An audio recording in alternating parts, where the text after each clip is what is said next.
ভালোবাসা মানে এমন কিছুকে ভালোবাসা যা সাধারণত ভালোবাসার অযোগ্য। ক্ষমা মানে এমন কিছুকে ক্ষমা করা যা ক্ষমার অযোগ্য মনে হয়। বিশ্বাস মানে এমন কিছুকে বিশ্বাস করা যা অবিশ্বাস্য। আর আশা মানেই সে সময়েও আশা করা যখন চারপাশে শুধুই নিরাশা।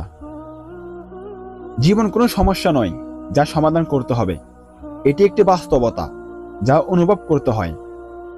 হতাশার সবচেয়ে সাধারণ রূপ হলো নিজের মতো না হওয়া।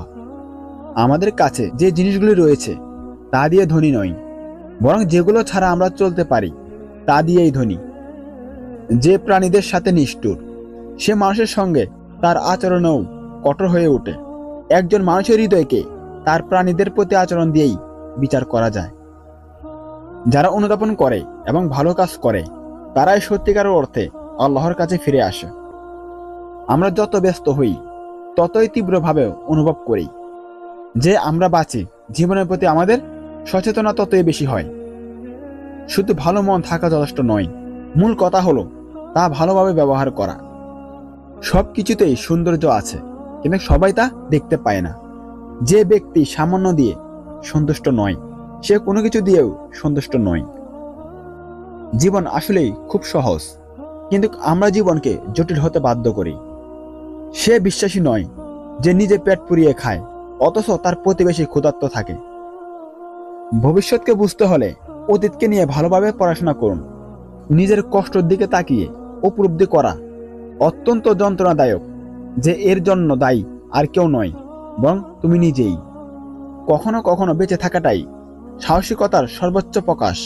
ব্যস্ত জীবনের শূন্যতা থেকে সাবধান থেকো। সরলতাকে ভালোবাসো, কারণ তা জীবনকে সহজ ও সুন্দর করে তোলে। সবচেয়ে ক্ষমতাশালী সেই ব্যক্তি যিনি নিজেকে নিজের নিয়ন্ত্রণে রাখতে পারে। যারা নিজেদের বোকামি বুঝতে পারে তারা সত্যিকারের বোকা নয়। এই পৃথিবীতে সাহস ছাড়া তুমি কখনো কিছুই করতে পারবে না।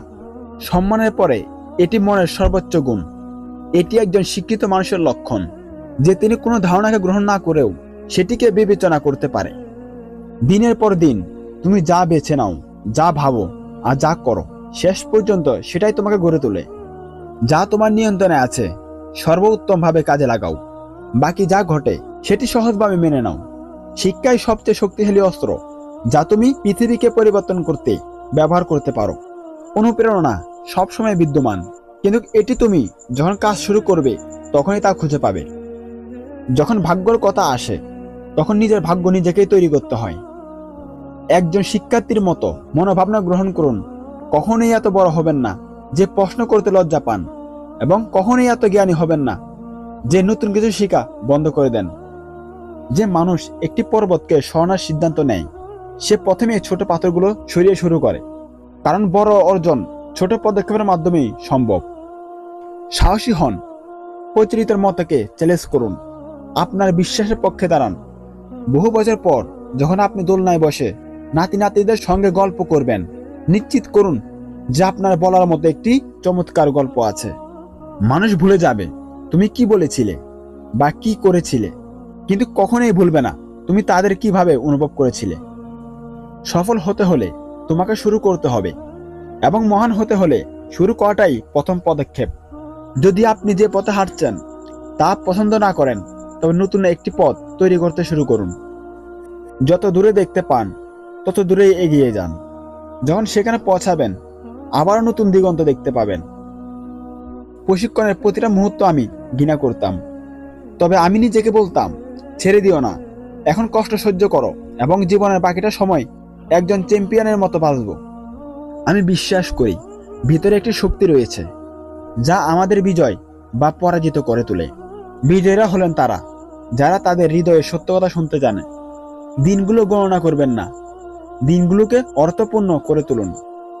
তোমার চিন্তা ভাবনা পরিবর্তন করলে মনে রেখো তোমার জগৎ পরিবর্তন হবে। যখন একজন মানুষ সত্যিই কিছু কামনা করে তখন পুরো মহাবিশ্ব তাকে তার স্বপ্ন পূরণে সহায়তা করার জন্য একত্রিত হয়ে যায়। প্রিয় ভাই বোনেরা, আজকে ভিডিওটি এই পর্যন্তই। যদি ভিডিওটি ভালো লাগে থাকে অবশ্যই চ্যানেলটিকে সাবস্ক্রাইব করে আমাদের পাশেই থাকুন।